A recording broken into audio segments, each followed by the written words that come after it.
Julian Lombardi had a routine that bordered on the sacred. He woke up every day at 5:30 in the morning with the analog alarm clock inherited from his father. He had never fully trusted digital alarms. He ran for exactly 40 minutes, drank his black coffee without sugar, and dove into his emails with the same precision with which he organized his office folders by color. It was March, an ordinary Tuesday, with no apparent event suggesting any change. Julian was in his home office, a sterile and silent room where even the books seemed lined up like soldiers, when something from the side window caught his attention. A movement in the garden, subtle, almost timid, but discordant with the overall order. He got up, annoyed at having his concentration interrupted, and went to the window. And then he saw Leonardo, his 12-year-old son, spinning with his arms outstretched, laughing, while the cook, Isabella, danced beside him with a lightness almost impossible to describe. The scene immediately disconcerted him. It was not only the fact of seeing his son laughing with such freedom that seemed almost strange to him. He hadn't seen him so light, so carefree, almost like another boy in a long time. It was also the presence of Isabella. There was something about her that completely defied the stereotype of the discreet, silent employee he knew. She moved with a control of her body that was not improvised. It was technique. It was art. And that bothered him. Julian abruptly turned away from the window, feeling a discomfort he could not name. It wasn't anger nor jealousy. It was as if something in his inner structure had been slightly shifted, and he did not like feeling off balance. He returned to his computer, but the graphs no longer held his attention. For the first time in a long time, his mind was somewhere else, dancing in the garden with his son and a woman he thought he knew. Julian spent the rest of that day with a persistent unease, one that made no noise, but settled like a stone in his shoe. He tried to ignore it, as he always did. He occupied himself with meetings, answered messages, revised contracts. But between one spreadsheet and another, the image came back. Leonardo spinning, his arms loose, his feet clumsy, and Isabella with that lightness that clashed with everything he knew about her.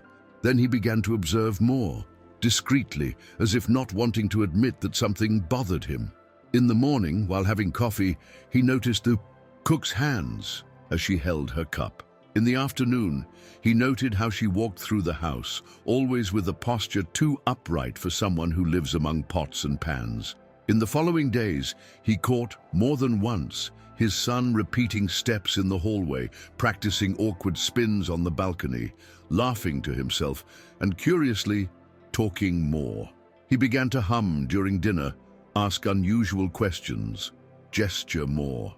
Julian saw all that as a misalignment. Something was off in the routine he had imposed on that house since Clara, his wife, died. It was only then that the realization hit him.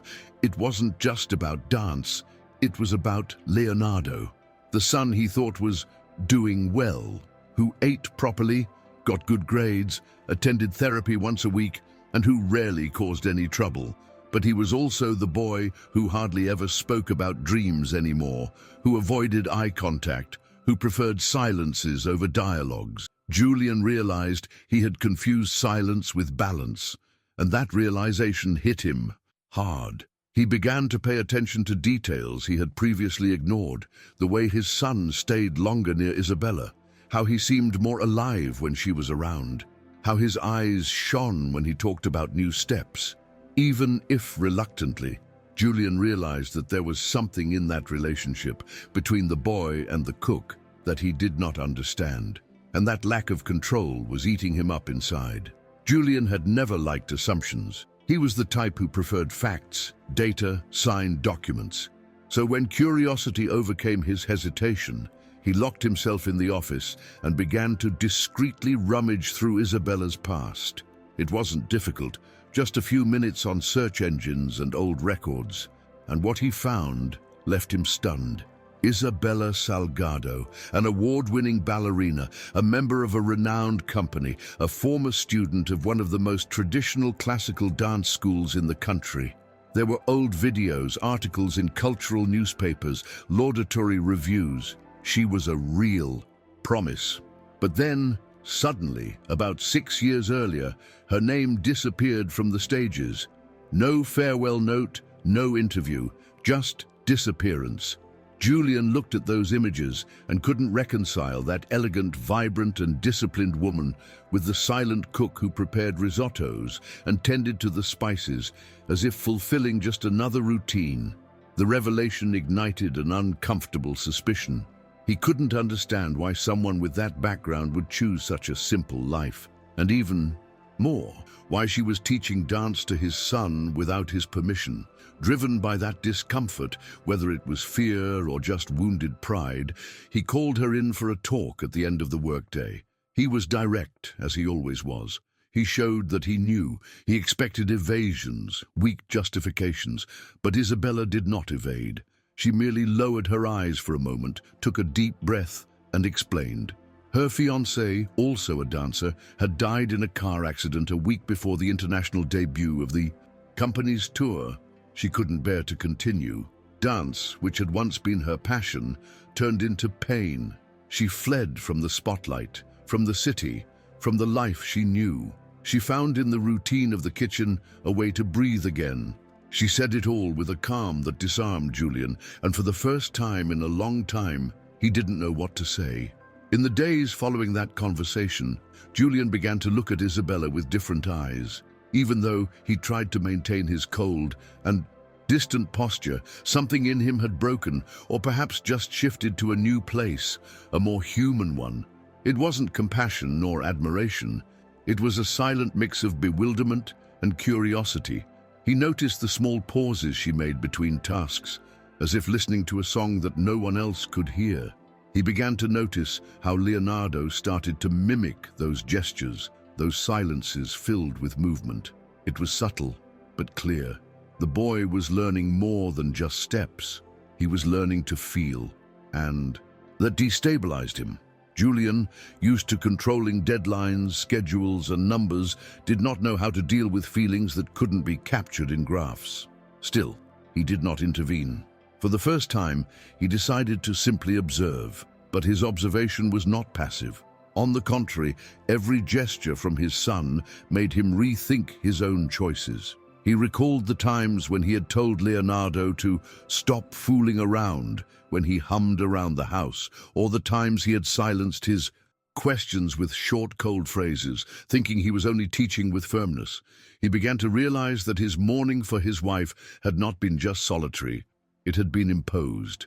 Imposed on his son, on the house, on everything around.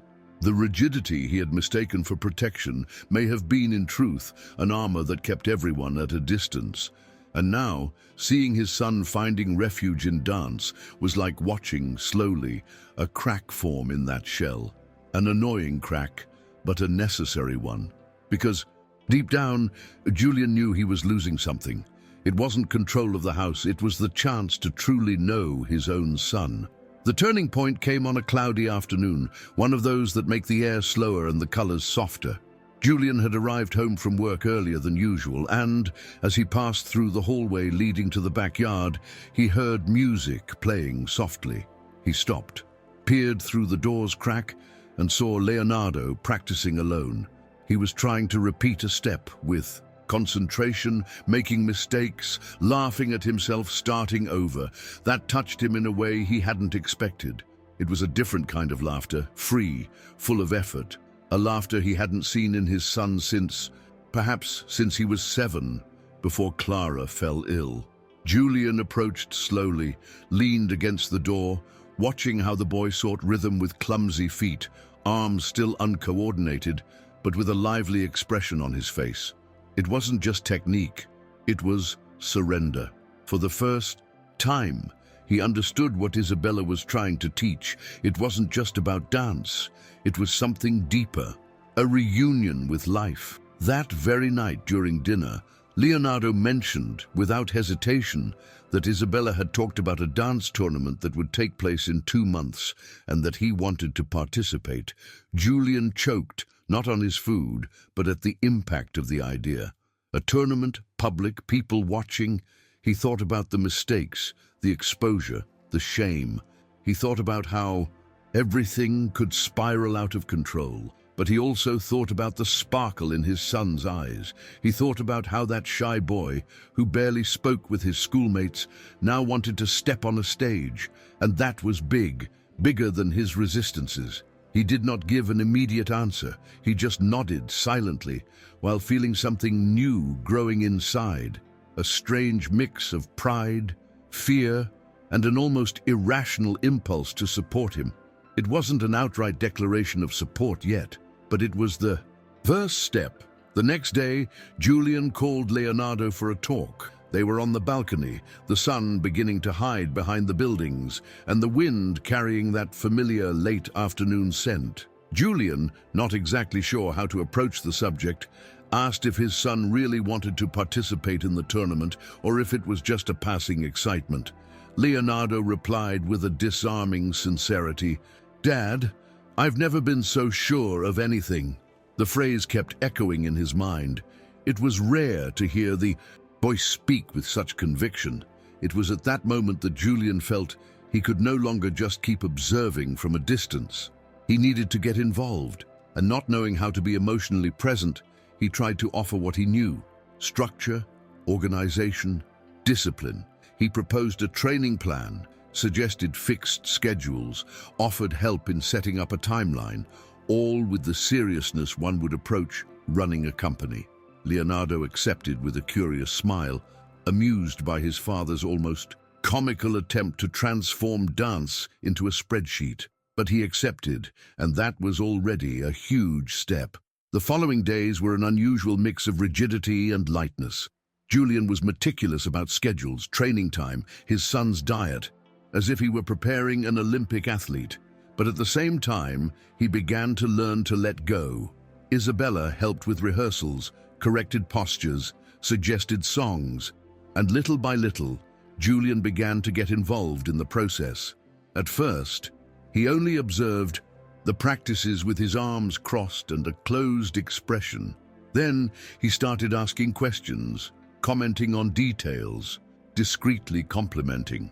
There was one evening when he corrected a movement with technical precision, surprising even Isabella. "You have a good eye for this," she remarked, and Julian merely shrugged, but kept the phrase as a secret prize. He still didn't exactly know what he was doing, but for the first time in a long while, he felt he was part of something with his son. And that was enough. As the weeks passed, the house seemed to have gained a new rhythm. The mornings were no longer silent and mechanical, and the once austere corridors now echoed with occasional music and laughter. Julian, even without admitting it, began to look forward to those moments. There was something contagious in seeing Leonardo trying steps, making mistakes, laughing, persisting, and surprisingly, there was something restorative in seeing Isabella allowing herself to dance again, even if only as a teacher. It was as if everyone there was being touched by the same change, subtle and powerful. One day, while Leonardo was training in the garden, Julian appeared with a small professional dance mat he had ordered without saying a word. His son's reaction was silent but intense. He just ran to his father and hugged him tightly. It was the first spontaneous hug in a long time. A simple gesture, but one that broke down an old barrier between them. Despite the lighter atmosphere, the process was not without friction. There were days when Leonardo cried out of frustration for not being able to master a sequence, and Julian, driven by his old habits, almost reacted with rigidity. But Isabella intervened with wisdom. It's not just about getting the step right. It's about understanding the body, respecting its time, she would say, with the patience of someone who already knew the weight of demands.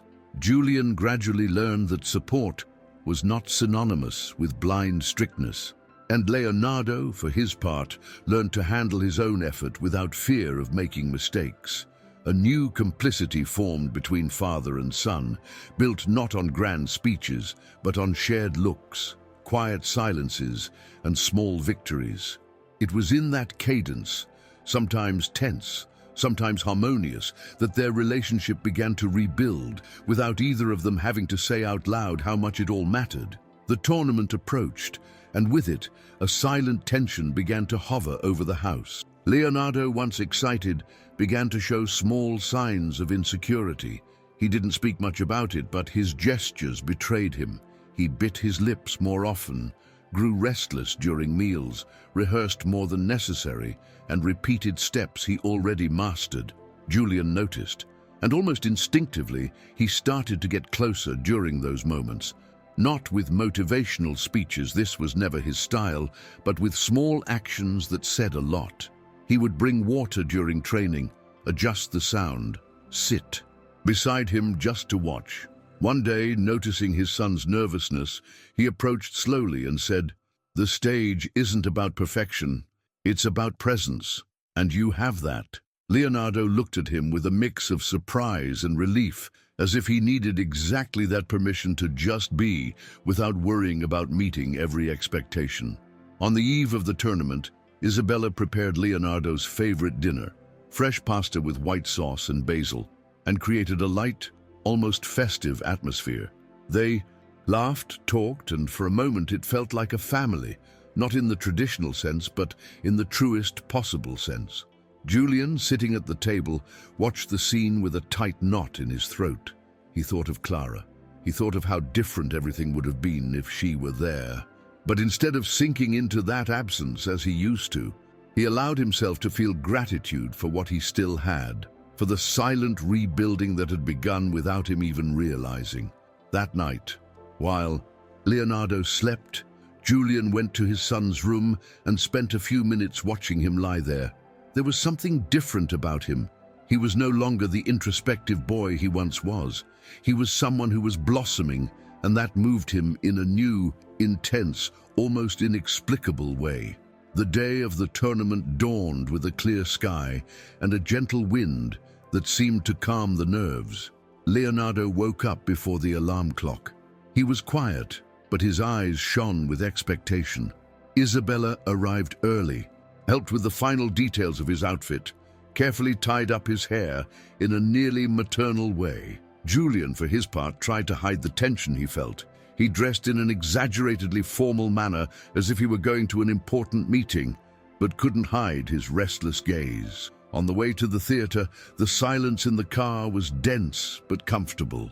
Leonardo looked out the window with a half smile, while Julian, from the driver's seat, searched for something to say, and, in the end, managed a brief, "You're going to do well." It wasn't a grand declaration, but coming from him, it was enough to elicit a confident look from his son. One of those looks that says, "Thank you for being here." Arriving at the theater, Julian was surprised by the movement.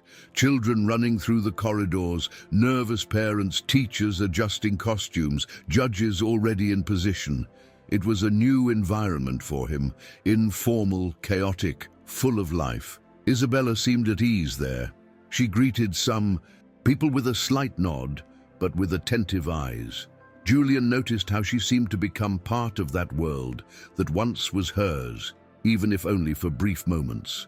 Leonardo, while waiting his turn, kept his headphones on, breathing deeply, making small movements with his feet, as if marking the beat of his own heart. When his name was called, Julian felt his whole body tremble.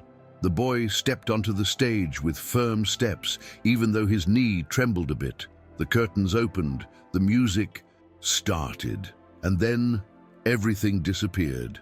Leonardo was dancing, and not just that, he was giving himself over completely. Every gesture, every spin, every expression conveyed something that went beyond technique. It was as if the boy were telling a story of his own without uttering a word. Julian sat motionless in his chair, his eyes fixed on the stage as if he had been hypnotized. He had never seen his son like that.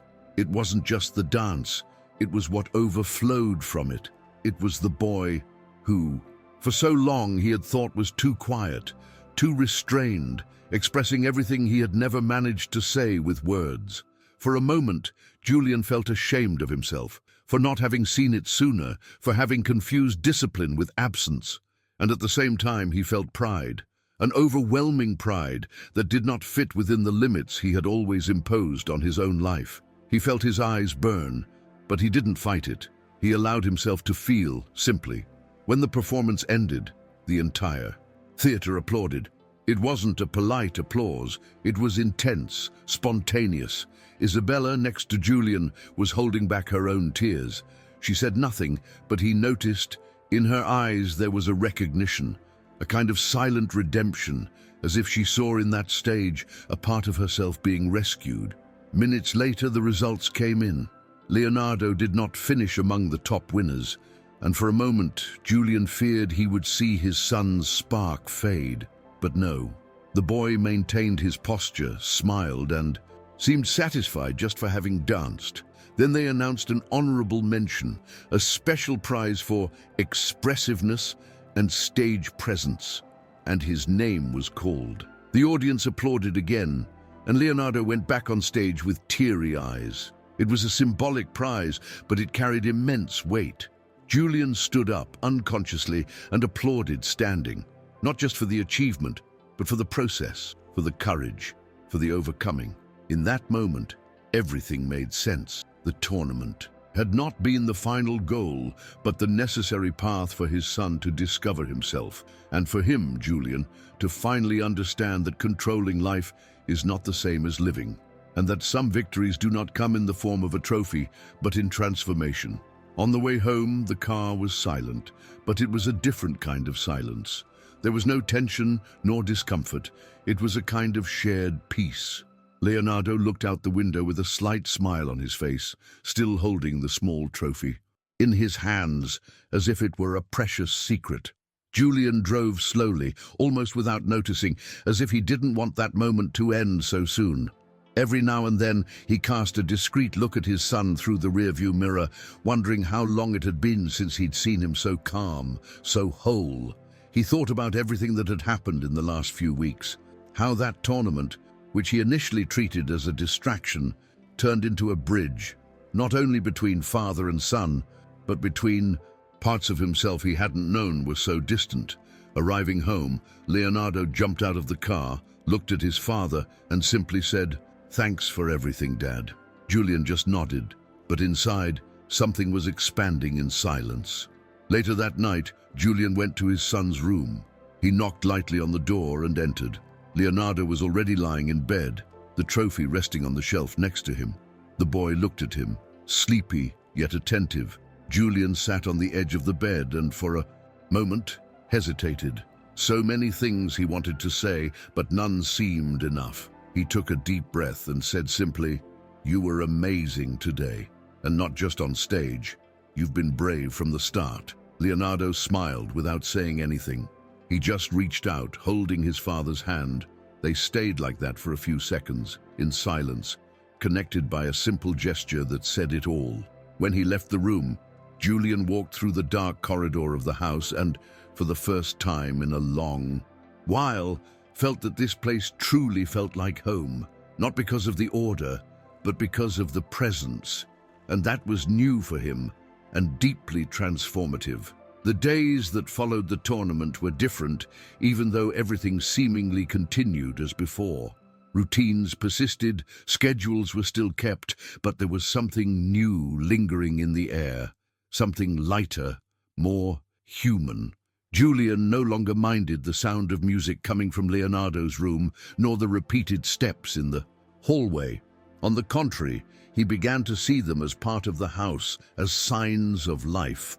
Isabella continued with her tasks in the kitchen, but now she was also a constant presence in conversations, meals, and family moments. Yes, Julian had begun to consider that little nucleus as a kind of family, even if he would never admit it out loud. And over time, he began to do things that before would have seemed unlikely. He watched dance videos with his son, helped choose music, offered tips during rehearsals. He gradually discovered a genuine pleasure in simply being there without trying to control everything. One morning, while passing through the garden, he saw Leonardo dancing alone, like in that very first time when it all began. But now, the movements were firmer, more assured. Still, there was the same light, spontaneous joy that had triggered everything. Julian stopped for a few minutes watching, and he smiled, a discreet but true smile. He thought about how his entire life had been based on control, on goals, on efficiency, and how, by losing control, he gained something much greater. In that moment, he understood that some changes do not come with a fuss, nor with great revolutions. Sometimes it all begins with a simple glance out the window, and ends with the certainty that even without understanding dance, he had finally learned to follow the rhythm of his own son's life, and that, for him, was the greatest achievement of all. A few weeks later, Leonardo came home, carrying a brochure in his backpack. It was for a more advanced dance course, with biannual performances and technical support. He showed it to his father with a sparkle in his eyes that Julian knew all too well. Instinctively, he looked at the paper carefully, analyzing deadlines, schedules, costs. It was still in his nature. But this time, he didn't ask, "Are you sure?" Nor did he question whether it was really necessary. He simply said, "If you want to sign up, we'll do it together." Leonardo smiled, that little corner-of-the-mouth smile he used when he was genuinely happy. And in that moment, Julian understood that he was beginning to write a new story with his son. A story where the steps would no longer be guided solely by spreadsheets, but also by rhythm, by presence, by affection. Something he had taken far too long to learn, but that he now made a point of living fully. Sometimes at night, Julian still finds himself remembering Clara, not with the silent pain that once paralyzed him, but with a kind of longing that brings peace. He thinks that she probably would have laughed upon seeing him sitting on the living room floor, helping Leonardo set up a playlist for the next practice. He thinks that perhaps she would have seen this path long before he did, but even if belated, he had arrived, and deep down, that was what mattered. Life had given him a second chance, not to restart everything, but to continue with more awareness, more openness, more truth. And now he knew not everything needs to be under control. Sometimes it's in the improvisation, in breaking the rhythm, in the misstep, that one finds meaning. And Julian, the man who had spent his life seeking predictability, was finally dancing, even if with timid steps, in the uncertain and beautiful rhythm of real life. If you enjoyed the video, please subscribe, give it a like, share it, and hit the notification bell.